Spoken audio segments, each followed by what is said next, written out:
Hi everyone, welcome to my channel. My name is Rahil, and for those of you who don't know me, I do a lot of videos in relation to mental illness, specifically depression, anxiety, and social phobias.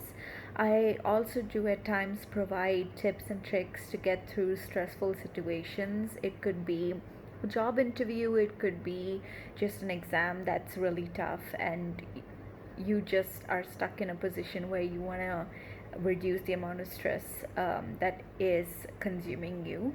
So, if you are interested to know more about how to deal with depression, anxiety, or just get rid of stress, then go ahead and click the subscription button down below. Also, hit the notification bell so I know that you like my videos and we can stay connected and hopefully help each other out through some of these stressful situations. So, with coming to what I want to talk about today is how COVID 19 is really affecting us in terms of fear. Psychologists call this hypochondriasis, which is nothing but the fear of acquiring an illness. There is a subsection to this, which is the phobia called nosophobia. It's actually a specific type of fear of contracting a very specific disease. It could be cancer, it could be um, coronavirus. So I feel that a lot of us are stressed out about going out and meeting people and just in general worried about how this disease could be transmitted to us and how we can protect ourselves from it. And I just really want to say that it would be a good time to start noticing how much this is really affecting us in terms of our mental health. With that being said, I think it's really important that we start looking at whether we are in what the risk factors are in relation to hypochondriasis.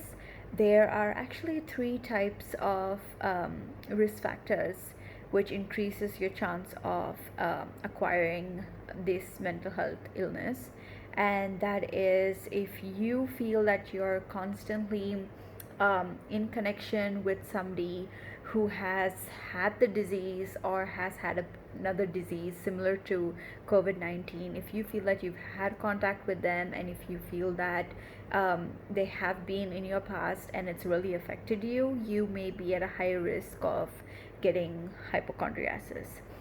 The other thing is constantly being exposed to social media articles in relation to the disease that is currently consuming us all. One of the other symptoms for being at high risk to gaining this disease is if you personally have had to go out in this time and have to spend time with people who are suffering this disease, and you're actually experiencing secondary trauma as a result of that. So, if you feel that these three situations are kind of similar to your everyday life, then you may be at a higher risk of unconsciously getting what psychologists call nosophobia or hypochondriasis. Um, I would suggest that it would be a good time to take a step back and actually look and see if you're really trying to make yourself sick or you're seeing symptoms, physical symptoms that are a recent addition to your lifestyle. It could be dizziness, it could be nausea, it could be a change in your sleeping pattern, it could be a higher pulse rate, it could be sweating or like rapid breathing. And if you have any of these symptoms, or if you have them all coupled together, it could actually mean that you are getting very affected by your fear of the disease.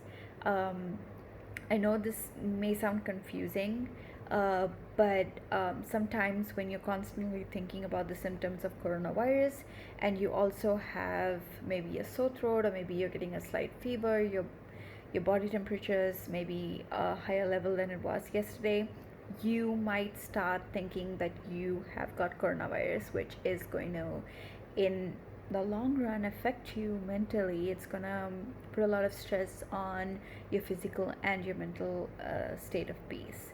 So if you feel that you first recognize the symptoms, and then you also see the risk factors, and that you know that you are in that category of those 3 pointers that I mentioned before, then I would suggest you start taking some time and sitting down and actually spending time with yourself. Personally, I feel that there are a lot of things that we can do at this time to really get our mind of all these stressful situations. One of it is actually engaging in exercise, doing a lot of meditation and yoga. This can help us in the long run because it not only helps with our physical being, but it also gives us a lot of time to connect with our inner selves, which is so important, especially in today's fast-paced world. It's so important to just sit down and reflect and spend time with yourself.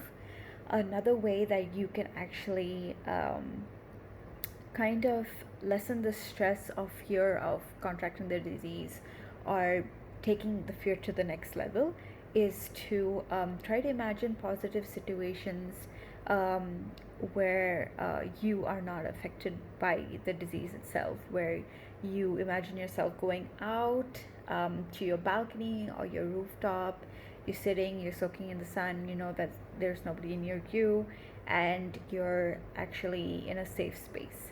And creating that little safe space for you, and knowing that that place is somewhere that you can be without being affected or connected by the virus, can give your mind that much needed time to recuperate and get back into um, producing less stress hormones, because at the end of the day, that's really what's really important. So if you feel that you are passing into that stage of like nosophobia or hypochondriasis, please go ahead and comment down below. You could say yes, no, you could tell me more about it. I would love to talk through symptoms. I would love to help you um, get through this time, and hopefully we can make it through this. So go ahead and don't forget to comment. Let me know what you're going through. And if you have questions related to this, or if you feel that you may be suffering from, an increased level of anxiety or depression because of the social distancing, then go ahead and comment that down below too. I would love to make videos about that and really talk through things. So yeah, stay safe. Take care of yourself. At the end of the day, your mental health is as important as your physical.